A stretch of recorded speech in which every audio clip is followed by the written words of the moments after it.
Hello, आपका स्वागत है आपके अपने यूट्यूब चैनल इकरा जीएस में।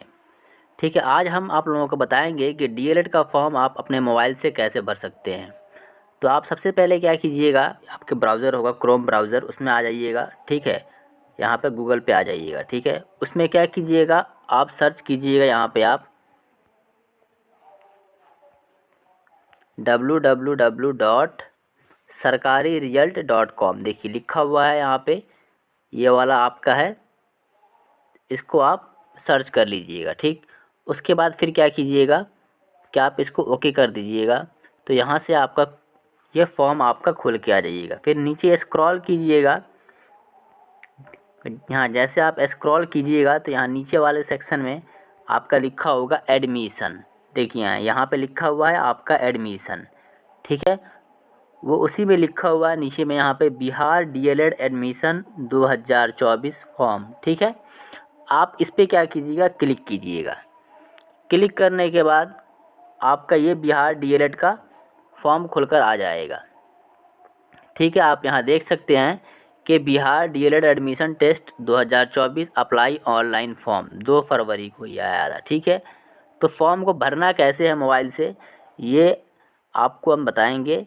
आप यहाँ पे लास्ट तक बने रहिए, आपको अच्छे से सब यहाँ पे वो सारी चीज़ों को समझा दिया जाएगा। देखिए यहाँ पे नीचे स्क्रॉल करने के बाद यहाँ ऑप्शन आ गया ना कि अप्लाई ऑनलाइन और क्लिक हेयर, तो यहाँ पे क्लिक करेंगे हम। ठीक है, तो यहाँ पे क्लिक करने के बाद आप देख सकते हैं यह फॉर्म आपका यहाँ पे खुल रहा है।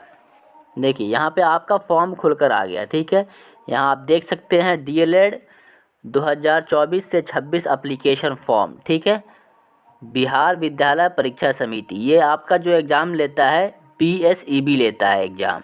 तो सबसे पहले आपको क्या करना पड़ेगा, यहाँ पे लॉगिन करना पड़ेगा। लॉगिन करने के लिए क्या चाहिए आपको चाहिए एक यहाँ पे न्यू रजिस्ट्रेशन। सबसे पहले आप क्या कीजिएगा, आप न्यू रजिस्ट्रेशन कीजिएगा। तो न्यू रजिस्ट्रेशन कीजिएगा तो आप यहाँ पे न्यू रजिस्ट्रेशन पे क्लिक कीजिएगा। फिर आप कोई नेम यहाँ पे फिल कर दीजिएगा, जो आपका नाम होगा वहाँ पे नाम लिख दीजिएगा।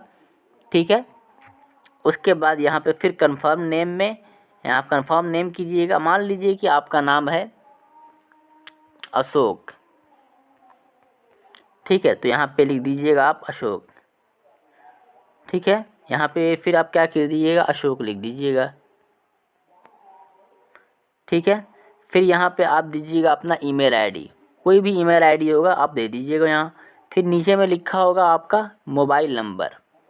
ओके, यहाँ पे लिखा होगा आपका मोबाइल नंबर, यहाँ ईमेल एड्रेस देना है, यहाँ मोबाइल नंबर देना है, फिर आपको पासवर्ड देना है। फिर कन्फर्म आपका यहाँ पे कन्फर्म पासवर्ड कीजिएगा। उसके बाद यहाँ रजिस्टर पे क्लिक कर दीजिएगा। ठीक है, अभी मैंने कुछ भी फिल नहीं किया इसलिए यहाँ पर रजिस्टर नहीं हो रहा है। ठीक है, फिर रजिस्टर पे आप क्लिक कर दीजिएगा। ठीक है, तो आपका हो जाएगा रजिस्टर, फिर जो यहाँ पे खुल जाएगा। ठीक है, तो आप देखिए यहाँ पे क्या कीजिएगा, मोबाइल नंबर जो आप दिए रहिएगा वो आप मोबाइल नंबर वहाँ पे डालिएगा। ठीक है, उसके बाद पासवर्ड। ठीक है, तो यहाँ पे हम डाल देते हैं पासवर्ड। ओके, यहाँ पे हमने डाल दिया पासवर्ड। उसके बाद लॉगिन करेंगे हम। लॉगिन करने के बाद यहाँ पे देखिए आपका आ गया खुलकर। ठीक है ना, ये आपका आ जाएगा खुलकर। देखिए यहाँ पे बीएसईबी क्या है, यूनिक आईडी है। अब देखिए यहाँ पे देखिए बीएसईबी यूनिक आईडी है, सिलेक्ट डिस्ट्रिक्ट है, यहाँ पे आप क्लिक कीजिएगा। तो आप अपना क्या कीजिएगा, डिस्ट्रिक्ट को सिलेक्ट कर लीजिएगा। आप जिस भी डिस्ट्रिक्ट से होंगे उस डिस्ट्रिक्ट में आप क्लिक कर लीजिएगा। मान लीजिए कि आप हैं सीतामढ़ी से, तो यहाँ पे आप ये सीतामढ़ी क्लिक कर दीजिए। फिर नेशनलिटी इंडियन है, कैंडिडेट का नेम है आदिल लिख दिया हूँ। ठीक है, मदर्स नेम लिख दीजिएगा यहाँ पे। फिर री इंटर मदर्स नेम। ठीक है, जो भी आपके माँ का नाम होगा दोनों में लिख दीजिएगा। फिर फादर्स नेम लिख दीजिएगा दोनों जगह पे। फिर डेट ऑफ बर्थ लिखिएगा 2 जगह।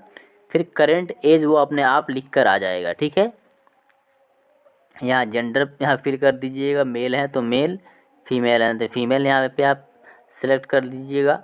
री इंटर जेंडर। ठीक है, यहाँ पे जो भी जेंडर होगा आपका यहाँ पे जेंडर सेलेक्ट कर लीजिएगा। Are you domicile of Bihar state, अगर आप बिहार से हैं तो आप यस क्लिक कीजिएगा, नहीं है तो फिर आप नो क्लिक कीजिएगा। अगर वहाँ पे फिर डोमिसाइल सर्टिफिकेट भी अपलोड करना है आपको। अगर आपने कहा है कि आप डोमिसाइल हैं बिहार के, तो आप डोमिसाइल सर्टिफिकेट को यहाँ पे अपलोड करना है। ओके। फिर कैटेगरी, कैटेगरी बहुत अच्छे से सेलेक्ट कीजिएगा, जिस कैटेगरी से होंगे आप उस कैटेगरी को सेलेक्ट कीजिएगा, नहीं तो फिर क्या होता है बाद में आपका जो फॉर्म होता है वो आपका रिजेक्ट हो जाएगा। जब आप जाइएगा अपना काउंसलिंग कराने के लिए वहाँ पे वो आपके कैटेगरी सर्टिफिकेट मांगेगा, तो कैटेगरी आप अच्छे से आप फिल कीजिएगा। फिर क्या है उसके बाद री एंटर कैंडिडेट, ठीक है, कैटेगरी है। फिर आपका कैटेगरी सर्टिफिकेट भी यहाँ पे आपका लगेगा। फिर डिफरेंटली एबल्ड कैटेगरी मीन्स जो आपके हैंडीकैप वगैरह जो होते हैं, अगर हैं तो आप यस कीजिएगा, नहीं है तो नो कीजिएगा।